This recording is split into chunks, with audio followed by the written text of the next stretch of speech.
Student हमारा आज का topic discovery of canal rays that the discovery of proton है, क्योंकि प्रोटॉन को ही केनालेस का नाम दिया जाता है। इन 1886 के अंदर गोल्डस्टाइन वो साइंटिस्ट हैं जिन्होंने केनालेस मतलब प्रोटॉन की डिस्कवरी की। इन्होंने सेम एक्सपेरिमेंट किया जो कि सर विलियम क्रॉस ने एक शीशे की बनी हुई ग्लास ट्यूब के अंदर जो है एक लो प्रेशर के ऊपर that is 10⁻⁻⁴ torr pressure create करते हुए और 5000 वोल्ट से लेकर 10,000 वोल्ट तक जब उस डिस्चार्ज ट्यूब के अंदर से इलेक्ट्रिसिटी को पास किया तो उन्होंने देखा कि एक कलरफुल जो ग्लू है, रेडिएशंस हैं, वो फ्रॉम कैथोड्स टू एनोड की तरफ मूव करते हुए जाती हैं। तो इन एडिशनली सेम एक्सपेरिमेंट करते हुए गोल्डस्टाइन ने ये ऑब्जर्व किया कि जिस तरह कुछ रेडिएशन कैथोड से निकलती हैं वो एनोड की तरफ जाती है, इसी तरह सिमिलरली कुछ ऐसी रेडिएशन है जो कि एनोड की तरफ से कैथोड की तरफ जाया करती हैं। तो इसने इनको जो है वो कैनाल रेस का नाम दिया। ये रेडिएशन जो है ये गोल्डस्टाइन ने इनके दरमियान में एक परफोरेटेड मतलब पोर्स वाला सुराखों वाला कैथोड रखा और उसमें गुजरने के बाद जो ये रेडिएशंस हैं ये walls of the dark tube के साथ टकराती थी और ये ग्लो एक फ्लोरेसेंस पैदा किया करती थी। तो गोल्डस्टाइन ने इन रेडिएशन को जो है वो कैनाल रेस का नाम दिया। इस डायग्राम के अंदर आप देख सकते हैं कि किस तरह से जो पॉजिटिव इलेक्ट्रोड मतलब एनोड से ये रेडिएशन जा रही हैं और वहाँ पर दरमियान में एक लगा हुआ परफोरेटेड मतलब पोर्स वाला सुराखों वाला एक अदद कैथोड है। कैथोड से गुजरने के बाद आप देख सकते हैं कि यहाँ पर रेड कलर का जो है डिस्चार्ज ट्यूब की वॉल्स की वजह वो फ्लोरेसेंस एक ग्लो एक चमक पैदा की जा रही है। तो इस एक्सपेरिमेंट के बाद जो है ये बिल्कुल ही सिमिलरली जो है वो इस पोर्स में से गुजर के back side to the cathode वहाँ पर जब ग्लो पैदा कर दी थी। तो गोल्डस्टाइन इनको जो है कैनाल रेस का मतलब प्रोटॉन्स का नाम। इस तरह एक और पिक के अंदर आप देख सकते हैं कि हमारे पास एक रेड कलर का जो है वो एनोड है, उसी तरह ये लाइट स्काई कलर का हमारे पास जो है वो कैथोड बना हुआ है। और ये कुछ रेडिएशंस ऐसी हैं जो कि स्काई ब्लू कलर की हैं, लाइट स्काई ब्लू कलर की हैं। ये कैथोड से निकल के जा रही हैं एनोड की, तो मतलब ये कैथोड रेज है। उसी तरह इनके अपोजिट साइड पर हमारे पास जो है वो एनोड से आती हैं जी, वो उनकी डायरेक्शन जो है वो कैथोड की तरफ है और वो कैथोड की पोर से गुजरने के बाद बैक साइड पर वाल्स के ऊपर जाकर टकराएंगी, जिस तरह पिछली तस्वीर के अंदर देखा हो ये वहाँ पर जब ग्लो फ्लोरेसेंस पैदा करती हैं। नेक्स्ट आइए इनकी प्रॉपर्टीज़ के बारे में डिस्कस करते हैं। प्रॉपर्टीज़ ऑफ कैथोड रेज के हवाले से पहले नंबर पे हमारे पास जो प्रॉपर्टी है वो है कि these rays travel in a straight line in a direction opposite to the cathode. Cathode के अपोजिट साइड्स पर कैथोड्स की अपोजिट डायरेक्शन के अंदर ये रेडिएशन भी स्ट्रेट लाइन मूव क्या करती हैं। इस तरह आप इस पिक के अंदर दोबारा देख सकते हैं कि कैथोड्स जो हमारे पास है ऑन द राइट साइड पर है, जो एनोड लगा हुआ है वो लेफ्ट साइड पर है और ये लेफ्ट टू राइट जा रही हैं। तो कैथोड रेज जो है वो इस डिस्चार्ज ट्यूब के अंदर जो है वो राइट टू लेफ्ट आएंगी, जबकि ये जो हमारे पास पॉजिटिव रेज हैं ये फ्रॉम लेफ्ट टू राइट जाएंगी, मतलब opposite to the cathode rays ये मूव किया करते हैं। इस तरह सेकंड नंबर पर जो प्रॉपर्टी है वो ये है कि their diffraction in electrical and magnetic field prove that these are the positively charge. Next pic के अंदर आप देख सकते हैं कि हमारे पास एक कैथोड है और इस तरह हमारे पास एक एनोड है।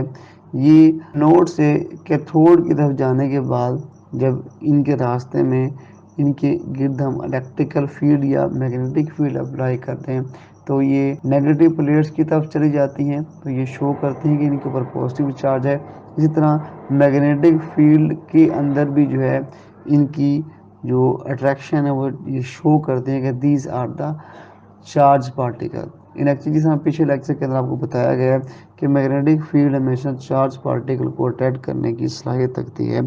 तमाम चार्ज पार्टिकल जो हैं वो मैग्नेटिक फील्ड के अंदर अट्रैक्ट हुआ करते हैं, आया कि वो पॉजिटिव हो या नेगेटिव हो। इस तरह आप एक एनिमेटेड वीडियो के अंदर देख सकते हैं कि हमारे पास एक डिस्चार्ज ट्यूब है। तो डिस्चार्ज ट्यूब के अंदर हम देखें कि जब इसको कनेक्ट किया गया है विद हाई वोल्टेज बैटरी के साथ तो इसके अंदर ग्रीनिश कलर का ग्लो पैदा हो रहा है। तो सबसे पहले देखें इसके अंदर जो है मैग्नेटिक फील्ड जो ब्लू कलर की एक टिप है जो इसके गिर्द लगाई जा रही है, जब वो हम लगाते हैं तो ये अपने स्ट्रेट लाइन मोशन को जो है वो ख़त्म करके वो एक डिफ्लेक्शन शो करती हैं, क्योंकि मैग्नेटिक फील्ड ऑफ लाइन जो है वो हमेशा नॉर्थ से निकलते हैं, साउथ पर जाती हैं। तो ये भी फ्रॉम नॉर्थ साइड मैग्नेट की साउथ की तरफ जो डिफ्लेक्ट होना शुरू होते हैं। इससे अगर हम इलेक्ट्रिकल फील्ड इनके रास्ते में अप्लाई कर दें तो फिर ये भी अपना रास्ता मोड़ देंगे, इनका डिफ्लेक्शन ये शो करेगा कि ये from toward the negative players की तरफ मूव करेंगे। तो ये साबित होता है कि ये पॉजिटिव चार्ज रखा करती है। तीसरे नंबर पर जो प्रॉपर्टी है, the nature of canal raise depend upon the nature of gas present in the discharge tube. जो नेचर होती है कैनाल रेज की वो डिपेंड करती है कि आपने डिस्चार्ज ट्यूब के अंदर कौन सी गैस जो है, कौन सा मेटल जो है वो भरा हुआ है। जैसे अगर आपको याद हो तो पिछले लेक्चर के अंदर प्रॉपर्टीज ऑफ कैथोड रेज के अंदर हमने डिस्कस किया था कि properties of the cathode rays ये है कि ये इंडिपेंडेंट्स होती हैं उस गैस से कि कौन सी गैस डिस्चार्ज ट्यूब के अंदर भरी हुई है, जबकि जो कैनाल रेज हैं डिपेंड करती हैं, उनकी नेचर डिपेंड करती है कि कौन सी गैस जो है डिस्चार्ज ट्यूब की तरह आपने भर कर उसको आयोनाइज किया है। इस तरह फोर्थ नंबर पर आने वाली हमारे पास प्रॉपर्टी है, these do not originate from the anode. ये एनोड से खारिज नहीं होती, इमिट नहीं होती। इन फैक्ट दर हकीकत these rays are produce when the cathode rays और इलेक्ट्रॉन, क्योंकि कैथोड रेज को इलेक्ट्रॉन का नाम देते हैं, कोलाइड्स करते हैं, टकराते हैं with the residual gas. Residual gas मतलब वो गैस जो कि उस डिस्चार्ज ट्यूब के अंदर आपने भरी हुई है कि मालिक्यूल के साथ जब ये टकराएंगे तो फिर वो मालिक्यूल आयोनाइज हो जाएंगे और उसी से हमारे पास जो है वो पॉजिटिव रेडिएशंस खारिज होंगी, और उन पॉजिटिव रेडिएशन का जो चार्ज होता है वो प्रोटॉन के चार्ज के या तो बराबर होगा या उसका मल्टीपल होगा, मतलब उसका डबल होगा, ट्रिपल होगा, या उससे 4 गुना ज़्यादा होगा। तो इससे ये भी साबित होता है कि ये जो रेडिएशन है ये पॉजिटिव रेडिएशन दर हकीकत क्या है जी, दे आर द प्रोटॉन्स। जैसा देखिए आपके पास यहाँ पर एक मॉलिक्यूल है, ये इसके ऊपर एक कैथोड है, मतलब एक इलेक्ट्रॉन जब हीट करता है तो कुलियन हुआ करता है, मूव करते हुए इलेक्ट्रॉन के साथ जो मॉलिक्यूल के अंदर मौजूद होंगे। तो कुलियन करने के बाद वो मॉलिक्यूल जिसको आपने हीट किया वो भी ज़ाहिर बात है निकल जाएगा, और इस तरह वो मॉलिक्यूल के अंदर से भी एक इलेक्ट्रॉन को एक्सपेल कर लेगा, नॉकआउट कर लेगा। तो उस सूरत हाल में हम कहते हैं कि जी जो ये मॉलिक्यूल है आयोनाइज होगा, और इसके ऊपर जो मौजूद चार्ज होगा वो प्रोटॉन के चार्ज के इक्वल होगा, डबल ट्रिपल या उसका मल्टीपल हुआ करेगा। तो इस तरह 5वें नंबर पे जो प्रॉपर्टी है, mass of this particle was found equal to that of proton और सिंपल मल्टीपल ऑफ इट्स। तो इनके ऊपर, इन रेडिएशंस के ऊपर जो मास होता है वो मास इक्वल होता है टू द प्रोटॉन, प्रोटॉन के मास के बराबर होता है, या फिर उनका सिंपल मल्टीपल होता है, मतलब उसका डबल होता है, ट्रिपल होता है, या 4 गुना ज़्यादा होता है।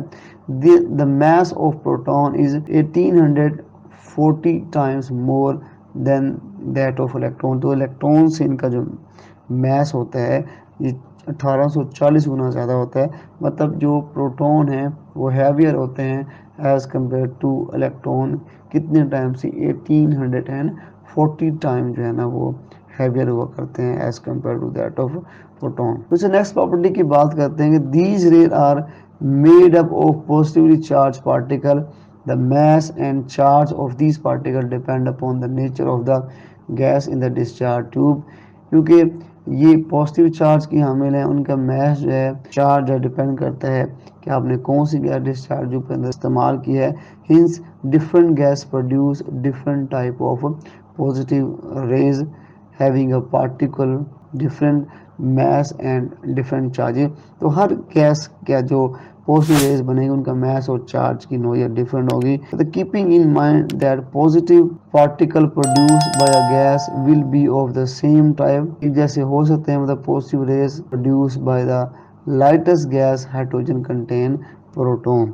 तो सबसे कम जो मैस हुआ करता है जो कैनाल रेस का होता है वो किसका होता है? हाइड्रोजन का। तो अब तक के लिए इतना ही जी।